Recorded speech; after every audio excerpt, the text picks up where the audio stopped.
Assalamualaikum warahmatullahi wabarakatuh. Perkenalkan, nama saya Teguh Nurdiansyah, NIM 0531683372 dari UPBJJ Bandung. Kali ini saya akan menjelaskan tentang pengendalian hama terpadu PHT atau IPM. Pengendalian hama terpadu ada 3 poin pengendalian hama.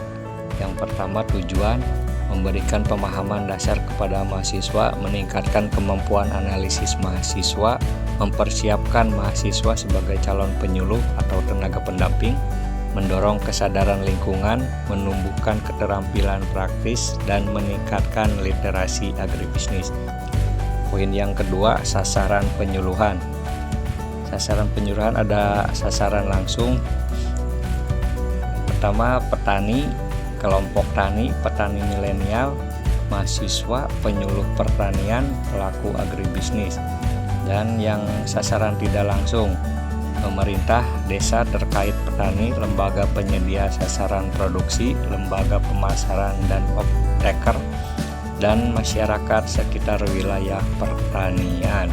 Yang ketiga, masalah yang dihadapi masyarakat, ketergantungan tinggi pada pestisida kimia, resistensi hama, penurunannya populasi musuh alami, kurangnya pengetahuan petani tentang PHT, perubahan iklim, keterbatasan akses teknologi dan informasi, dan kenaikan biaya produksi.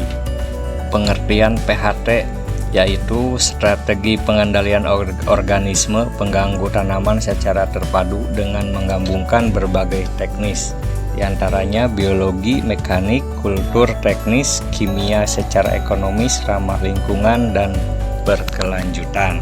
Prinsip-prinsip PHT ada 4 poin dalam prinsip-prinsip PHT. Yang pertama, budidaya tanaman sehat. Yang kedua, pemantauan rutin atau monitoring. Yang ketiga, pelestarian musuh alami. Dan yang keempat, petani sebagai ahli PHT. Komponen pengendalian dalam PHT. Poin pertama, pengendalian kultur teknis. Rotasi tanaman, penanaman serempak, jarak tanam ideal, sanitasi lahan, dan pengolahan tanah yang baik. Poin yang kedua, pengendalian mekanik, diantaranya mengumpulkan dan memusnahkan telur larva. Poin yang ketiga, pengendalian biologis, pelepasan musuh alami, aplikasi biopestisida, dan pemanfaatan patogen serangga. Poin yang keempat, pengendalian kimia.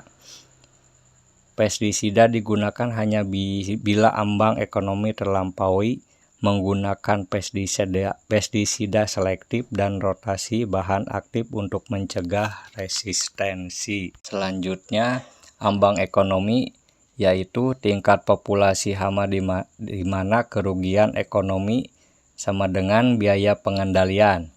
Jika populasi hama melewati ambang ekonomi, baru dilakukan tindakan penyemprotan. Contohnya, warang padi 10 ekor per rumput. Terus penggerak batang 1 ngengat per meter persegi. Monitoring pengamatan. Yang pertama, dilakukan secara berkala di lahan.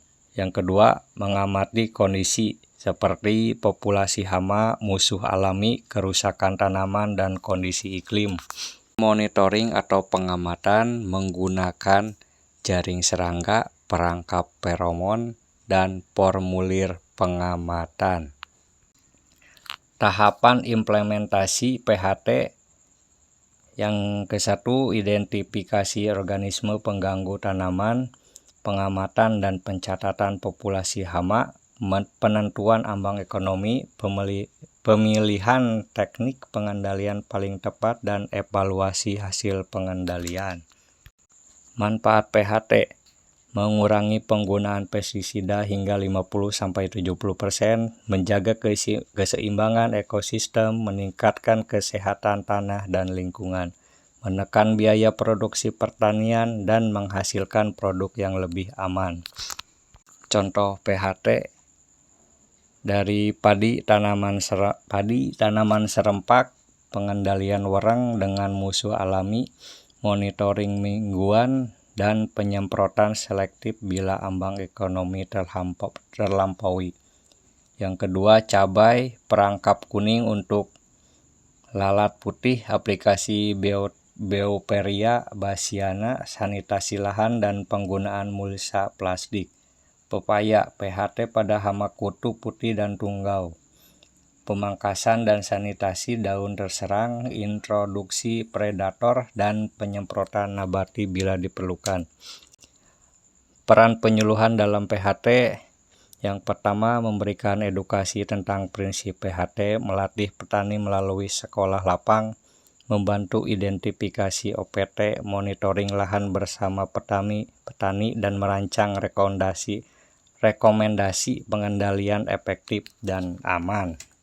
Referensi yang saya buat ini diambil dari beberapa buku dan internet. Terima kasih. Wassalamualaikum warahmatullahi wabarakatuh.